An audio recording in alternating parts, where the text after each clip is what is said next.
MCC Tamna CSC meeting na tamna dulu saja kata terus kan memang kapri kan belum hai saja ni. Hamai ini media firma ini parti ini kerja राज्य का कोई policy कोई important activity धीरे meeting মূলত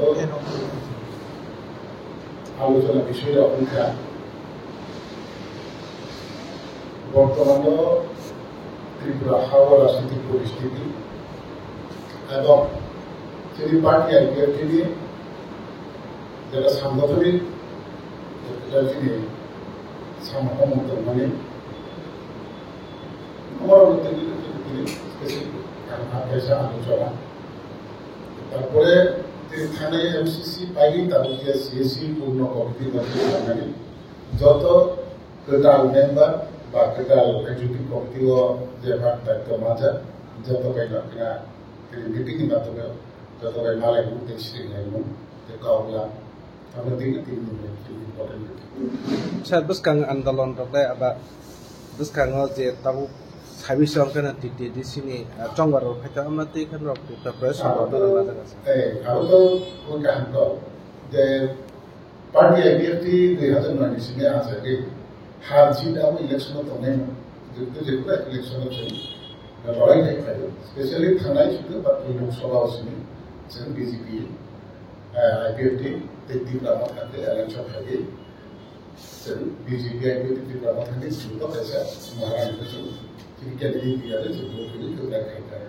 बाकी election तो जब separate नहीं हुआ है भाई बारह इलेक्शन हुआ कि तो अवश्य ज्यादा में 2026 के नाटक से तो जगह हार जीत को निकाल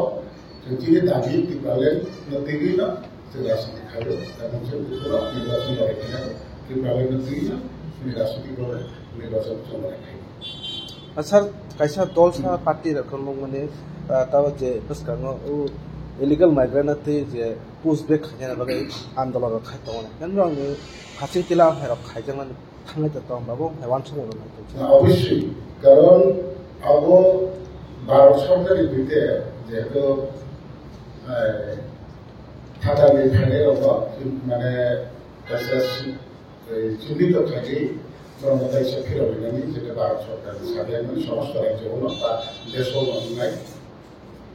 আমাদের বিষয় চিনি ত্রিপুরাও তো একটু অন্যরকম পরিস্থিতি তারপর বইয়ে আরো দেখাবো যে জায়গা রাজ্য অরাজ্যের জাতিগোষ্ঠী বা আরো ইন্ডিজিনাস বা আরো মেজরিটি জাতিগোষ্ঠীর ধরনের রাজ্য ইয়াছে ত্রিপুরা হচ্ছে ধরনের ইন্ডিজিনাস চিনি রাজ্য তিনি হচ্ছে ভারতবর্ষ সেকেন্ড ক্লাস সিটিজেন হিসাবে ত্রিপুরা সৃষ্টি জানিত আরো জায়গাও হয়তো হচ্ছে ত্রিপুরাও এই যে ইলিগাল মাইগ্রেন্টস তিনি সংখ্যা মানে বইটি বেকিসা জুদা আপনার রাজ্য সরকার স্টেটমেন্ট আবার এবং অফিসিয়ালি সেগুলো মানে যিনি যে পার্টি আইপিএফটি বিরুদ্ধে সম্পৃক্ত বলেন তার বলছেন সে বিদেশি বিতরণ থেকে তীব্র আন্দোলন এবং ইনালাইন পারমিট অনতিকে যে বিদেশি চিনা হাওয়া এন্ট্রি খাই জন্য থেকে যে আন্দোলন খাই কিন্তু পুনঃ রিজাল্ট তিনি যারা তিন মাইয়া আন্দোলন যিনি পাইখানকে আন্দোলনের জন্য 6 শিডিউল এরিয়া হয়ে 1984 সালে যে ম্যাপস নাম রিজার্ভ আমরা ভারত সংবিধানে মানে আর্টিকেল 3 শীতে আলাদা একটা রাজ্য যেমন যত ভারতীয় যেমন কাহানি তো মহিজ আন্দোলন করি আমার বাকি যে ভারত সরকার মোস্ট ওয়েলকাম এবং চন্দ্রশ্রী পার্টির তরফ থেকে যে অববলি নেই যে অবশ্যই বর্ণ করি নাই এবং ফ্রান্তি ছাড়াই আমার বাকি কয়েকদিন কৃষি মগানো এবং নবত ফেস খাই যে অনেক আলাদা যে চিন্তা সামুখাই না অবশ্যই চিনি লগে না নব মানায় কিন্তু আমার বাকি যে ফ্যাশন সামনে যার নাম্বারই আগের ভিত্তিতে পার্টি আইপিএফটি অসাধারণ কিন্তু এবং তাও হচ্ছে যে ভারত সরকার দেশের মানে আরো বড় চিন্তা তাই না ভারত সরকারের হামলায় মারব যে কার্যকরী কাহাতে খাইতাম এবং অন্যান্য স্টিক খাইমা খাই চিনে আরো খাইতাম বা যদি রাজ্য সরকারের স্টেপ নাই আগে আবার বাকি চিন্তা স্টেপ না বিকাশ সারা না ভারত সরকারের মাসালে নাই এবং কাহাম প্রস্তুতি